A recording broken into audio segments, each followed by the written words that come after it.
ये कहानी एक ऐसे घर की है जहां मुहाफिज खुद दरिंदा बन गया। रातें उसकी ख्वाहिशात की आग में जलती रहीं और हर पर्दा उठने पर एक नया जहर बाहर निकला। बाहर से वो घर अमन का गहवारा दिखाई देता था, लेकिन अंदर की दीवारों ने शर्म, धोखा और लालच की कहानी समेट रखी थी। आखिरकार इस घर की रातों की कीमत इतनी भयानक निकली कि सबको सबक सिखा गई। जहां रिश्तों में पाकीज़गी नहीं, वहां इज्जत का वजूद नहीं रहता। कहानी दिल के साए। गांव सुखपुर का बुजुर्ग करमदीन अपने बेटे अरसलान को रुखसत कर रहा था। अरसलान को लंदन में नौकरी मिल गई थी। वो अपनी दिलकश बीवी नादिया को अपने वालिद के पास छोड़कर जा रहा था। करमदीन के चेहरे पर इत्मीनान की हल्की सी मुस्कुराहट थी। अरसलान ने नादिया का हाथ पकड़ते हुए कहा, अब्बा, आप नादिया का ख्याल रखेंगे? करमदीन ने गर्मजोशी से जवाब दिया, बेटा परेशान ना हो, नादिया मेरी बेटी की तरह है, उसे कोई तकलीफ नहीं होगी। नादिया ने अरसलान को गले लगाया और वो गाड़ी में बैठकर एयरपोर्ट की तरफ रवाना हो गया।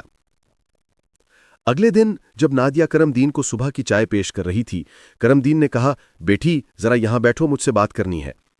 वो बोला, नादिया, मैं बूढ़ा हो गया हूं, तन्हाई मुझे खा जाती है, कोई तो हो जो मेरी बात सुने, मेरा दिल बहलाए। मैं सोच रहा हूं कि दूसरी शादी कर लूं, कोई ऐसी औरत जो मेरी ख्वाहिशात पूरी करे। नादिया ने हैरानी से उसकी तरफ देखा और फिर मुस्कुराते हुए बोली, अब्बा, आप ये क्या कह रहे हैं? मैं हूं ना आपका ख्याल रखने के लिए, जो आप कहेंगे वो करूंगी। करमदीन के चेहरे पर एक अजीब सी चमक उभरी। वो नादिया के करीब बैठ गया और उसके कंधे पर हाथ रखते हुए बोला, अच्छा बेटी, देखते हैं तुम मेरे लिए क्या कर सकती हो। नादिया ने हंसते हुए कहा, अब्बा जल्दी क्या है, अब तो हम दोनों इस घर में अकेले हैं, रात को मैं आपको एक खास तोहफा दूंगी। वो चाय का बर्तन उठाकर बावर्ची खाने की तरफ चली गई। करमदीन उसे जाते हुए पीछे से देखता रहा। उसकी नजरों में एक शिकारी किसी चमक थी। जब नादिया झाड़ू लगाती या कपड़े धोती, करमदीन कहता, बेटी ये शाल उतार दिया करो, काम आसान हो जाएगा। उसकी नजरें नादिया पर टिकी रहतीं, जैसे कोई शिकार को ताकता हो। एक रात करमदीन अपने कमरे से उठा और आहिस्ता कदमों से नादिया के कमरे की तरफ बढ़ा। नादिया आईने के सामने खड़ी अपने बाल संवार रही थी। उसकी शाल कंधे से सरक गई थी। करमदीन के कदमों की आहट सुनकर वो चौंक पड़ी और घबराई हुई आवाज में बोली, अब्बा क्या हुआ, आपको कुछ चाहिए? करमदीन आगे बढ़ा, लेकिन अचानक उसका पांव फिसला, या शायद उसने जानबूझकर गिरने का बहाना किया। वो नादिया को अपनी बाहों में लेकर बिस्तर पर गिर पड़ा। नादिया का दिल जोर जोर से धड़कने लगा। वो फौरन उठी, अपनी शाल ठीक की और सांस लेते हुए बोली, अब्बा ये क्या था? करमदीन ने माफी मांगते हुए कहा, बेटी माफ करना, मेरा पांव फिसल गया, मैं तो बस दवाई पूछने आया था। लेकिन उसकी आंखों में वही पुरस्कार चमक थी। नादिया ने जल्दी से कहा, अब्बा आप कमरे में जाएं, मैं दवाई लाती हूं। वो तेजी से बाहर निकल गई। शाम को जब नादिया अरसलान से वीडियो कॉल पर बात कर रही थी, उसकी आवाज में वही प्यार भरी चाशनी थी। वो अरसलान को हंसती, अपनी अदाओं से बहलाती, नए कपड़े दिखाती और वीडियोज रिकॉर्ड करके भेजती। लेकिन उसे क्या खबर थी कि करमदीन खिड़की के पीछे छुपकर ये सब देख रहा था। उसकी आंखों में हसद की आग भड़क रही थी और वो खामोशी से वहां से हट गया। अगले दिन जब नादिया अपने कमरे में फोन पर मसरूफ थी, उसे बाहर से एक औरत की हंसी सुनाई दी। वो बाहर निकली तो देखा कि करमदीन एक औरत के साथ हंस हंस कर बातें कर रहा था। नादिया ने गुस्से से पूछा, अब्बा ये कौन है? करमदीन ने सुकून से जवाब दिया, बेटी ये रिश्ता कराने वाली खातून है। मैंने कहा था ना कि मैं शादी करना चाहता हूँ, ये मेरे लिए कोई अच्छी सी बीवी ढूंढ रही हैं। नादिया के दिल में गुस्से की लहर उठी, लेकिन वो कुछ कहे बगैर अपने कमरे में चली गई। उसे करमदीन की जायदाद का खौफ सता रहा था। अगर वो शादी कर लेता तो सारी दौलत उसकी नई बीवी के नाम हो जाती। इस खौफ ने उसे रात के सन्नाटे में करमदीन के कमरे की तरफ धकेल दिया। वो दूध का गिलास लेकर दरवाजा खटखटाती है। करमदीन बिस्तर पर लेटा एक पुराना खत और कुछ तस्वीर देख रहा था। नादिया की आहट सुनकर उसने वो सब तकिए के नीचे छुपा दिया। नादिया अंदर आई और नरम आवाज में बोली, अब्बा आप थक गए होंगे, क्या मैं आपका सर दबा दूं? करमदीन ने खामोशी से सर हिलाया। नादिया ने अपनी शाल जानबूझकर गिराई और सर दबाते हुए अपना सर उसके सीने पर रख दिया। करमदीन के जिस्म में एक हल्की सी लर्जिश दौड़ गई। वो घबराते हुए बोला, बेटी ये क्या कर रही हो? नादिया ने चालाकी से कहा, अब्बा मैं तो आपका दिल बहला रही हूं, आपको खुश कर रही हूं, मेरे होते हुए आपको शादी की क्या जरूरत? करमदीन की आंखों में चमक आई। उसने नादिया को करीब खींचते हुए कहा, अगर तुम मेरी ख्वाहिशात पूरी करती रहीं तो मेरी सारी दौलत तुम्हारी होगी, लेकिन अगर अरसलान को पता चल गया तो? नादिया ने पुरस्रार मुस्कुराहट के साथ कहा, अब्बा, उसे कौन बताएगा? वैसे भी वो कब वापस आएगा? उसके पास तो कुछ भी नहीं। असली प्यार तो वही देता है जिसके पास दौलत हो। करमदीन ने उसे और करीब खींचा और कहा, ठीक है, आज रात तुम यहीं सो जाओ।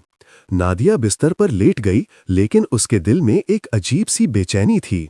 आधी रात को करमदीन आहिस्ता से उठा और नादिया के कमरे में गया। उसकी नजरें हर कोने पर दौड़ रही थीं, जैसे कोई राज ढूंढ रहा हो। आखिरकार उसकी नजर अलमारी के ऊपर एक छोटे से फूलों वाले गुलदान पर पड़ी।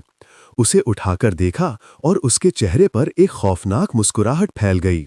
वो वापस अपने कमरे में जाकर सो गया। दिन भर नादिया करमदीन को अपनी अदाओं से लुभाती रही, लेकिन करमदीन अब झिझक रहा था। उसकी नजरें सर्द थीं। नादिया को लगा कि उसका जाल टूट रहा है। एक रात नादिया के कमरे से रोने की आवाजें गूंजने लगीं।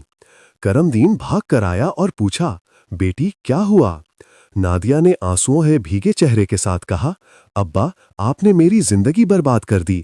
मैं हामिला हो गई हूं और ये सब आपकी वजह से है। करमदीन ने फौरन इनकार किया, ये कैसे हो सकता है? तुम गलतफहमी में हो। लेकिन नादिया चीख पड़ी, आप रात को मेरे साथ वही सब कुछ करते हैं जो एक शौहर करता है। करमदीन घबरा कर बोला, ठीक है, तुम फिक्र न करो, मैं सब संभाल लूंगा, लेकिन ये राज किसी को ना पता चले। नादिया ने उसके कंधे पर सर रखते हुए कहा, अब्बा, मुझे कभी अकेला न छोड़ना। अगली सुबह करमदीन एक खूबसूरत औरत के साथ घर आया जो दुल्हन की तरह सजी थी। नादिया ने चीखते हुए पूछा, ये कौन है? करमदीन ने सुकून से कहा, ये मेरी बीवी है, आज से ये तुम्हारी सास है। नादिया का गुस्सा आसमान पर था। वो करमदीन को कमरे में ले गई और चीखी, आपने मेरे साथ धोखा किया। करमदीन ने हंसते हुए कहा, बेटी, ये औरत तुम्हारी खिदमत के लिए है। अब तुम कोई काम नहीं करोगी, हम बस प्यार करेंगे। नादिया का गुस्सा ठंडा हो गया और वो मुस्कुराने लगी। लेकिन चंद दिनों बाद करमदीन नादिया से दूर रहने लगा। उसकी नई बीवी घर के सारे काम करती और नादिया एक मलका की तरह विराजमान रहती। लेकिन करमदीन की सर्द नजरों से नादिया परेशान हो गई। एक दिन उसने करमदीन से कहा, अब्बा, आप मुझसे दूर क्यों हैं? करमदीन ने सख्त लहजे में कहा, नादिया, मुझे कुछ याद नहीं, जो करना है कर लो। नादिया गुस्से में अरसलान को फोन किया और रोने लगी, अरसलान, तुम्हारे अब्बा ने मेरी इज्जत लूट ली, उन्होंने मुझे हमला कर दिया। उसने एक वीडियो भेजी जिसमें वो करमदीन के साथ उसके कमरे में थी। अरसलान अगली सुबह घर पहुंचा। उसने करमदीन का गिरेबान पकड़ा और चीखा, तुमने मेरी बीवी के साथ ये किया। करमदीन ने उसे कुर्सी पर बिठाया और कहा, बेटा, पहले ये खत और तस्वीर देखो। खत में लिखा था कि नादिया एक तवाइफ थी जो कोठे पर काम करती थी। तस्वीर में वो रंगीन लिबास में हंसती दिखाई दी। अरसलान का दिल टूट गया। करमदीन ने एक गुलदान दिखाया जिसमें कैमरा छुपा था। उसने एक वीडियो चलाई जिसमें नादिया एक लड़के के साथ नाजायज ताल्लुक में थी। करमदीन बोला, मैंने इसकी असलियत जानने के लिए इसके साथ झूठा रिश्ता बनाया। ये औरत जायदाद के लिए सब कुछ कर सकती थी। मेरी बीवी दरअसल एक डॉक्टर है जिसने नादिया के झूठ को पकड़ लिया। अरसलान ने गुस्से में नादिया को थप्पड़ मारा और चीखा, तुमने मुझे धोखा दिया। उसने 3 बार तलाक दी और नादिया को घर से निकाल दिया। अरसलान ने करमदीन को गले लगाया और कहा, अब्बा, माफ करें, मुझे हकीकत का पता नहीं था। करमदीन ने कहा, बेटा, ये एक सबक था, शुक्र है हम वक्त पर जाग गए। नादिया को घर से निकाले जाने के बाद गांव सिखपुर में एक अजीब सी खामोशी छा गई। घर की दीवारें, जो कभी नादिया की अदाओं और करमदीन की चालाकियों की गवाह थीं, अब खामोश तमाशाई बन गईं। अरसलान अपने वालिद करमदीन के साथ घर में रह गया, लेकिन उसके दिल में एक गहरा जख्म था। नादिया के धोखे ने उसे तोड़ दिया था और वो अपनी मोहब्बत पर शर्मिंदा था। करमदीन ने उसे सहारा देने की कोशिश की, लेकिन उसके अपने दिल में भी एक बोझ था। उसने अपने बेटे को बचाने के लिए जो खेल खेला था, उसने उसे भी अंदर से खोखला कर दिया था। चंद दिन बाद गांव में अफवाहें फैलने लगीं। लोग सरगोशियां करते कि नादिया को रात के अंधेरे में गांव के बाहर एक अजीब सी जगह पर देखा गया था। कोई कहता कि वो अपने पुराने धंधे की तरफ लौट गई, तो कोई कहता कि वो किसी नए आशिक के साथ भाग गई। लेकिन सच्चाई कोई न जानता था। नादिया गायब थी, जैसे जमीन उसे निगल गई हो। गांव वालों ने करमदीन से पूछना शुरू किया, लेकिन वो हर बार बात टाल देता। बेटा, लोग बातें बनाते हैं, हम अपनी जिंदगी जिएं, इस बेगैरत औरत को भूल जाओ, वो अरसलान से कहता। लेकिन अरसलान के दिल में एक अजीब सी बेचैनी थी। उसे लगता था कि कहानी अभी खत्म नहीं हुई। एक रात जब गांव पर गहरी रात का सन्नाटा छाया हुआ था, करमदीन अपने कमरे में बैठा वही पुराना खत पढ़ रहा था जो उसे नादिया की असलियत बताता था। अचानक दरवाजे पर एक हल्की सी खटखट हुई। करमदीन ने चौंक कर सर उठाया। कौन है? उसकी आवाज में एक अजीब सा खौफ था। दरवाजा आहिस्ता से खुला और सामने एक औरत खड़ी थी, सर पर शॉल ओढ़े, चेहरा सायों में डूबा हुआ। करमदीन ने घबराते हुए पूछा, तुम कौन हो? औरत ने शाल हटाई और उसका चेहरा रोशनी में आया। ये नादिया थी। उसकी आंखों में गुस्सा और एक अजीब सी चमक थी। अब्बा, आपने सोचा था कि आप मुझे यूं ही निकाल देंगे और सब खत्म हो जाएगा। उसकी आवाज में जहर भरा था। करमदीन के हाथ कांपने लगे। नादिया, तुम यहां क्या कर रही हो? तुम तो चली गई थीं।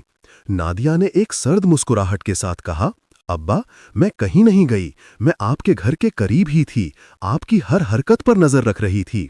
आपने मुझे तवाइफ कहा, मेरी इज्जत को पामाल किया, लेकिन आप खुद कितने पाक हैं। वो आगे बढ़ी और करमदीन के हाथ से वो खत छीन लिया। ये खत, ये तस्वीर सब झूठ हैं। आपके दोस्त ने ये सब आपके कहने पर बनाया था ताकि आप अरसलान को मुझसे दूर कर सकें। करमदीन का चेहरा जर्द पड़ गया। ये क्या बकवास कर रही हो? उसकी आवाज कांप रही थी। नादिया ने अपनी जेब से एक छोटा सा रिकॉर्डर निकाला और एक आवाज चलाई।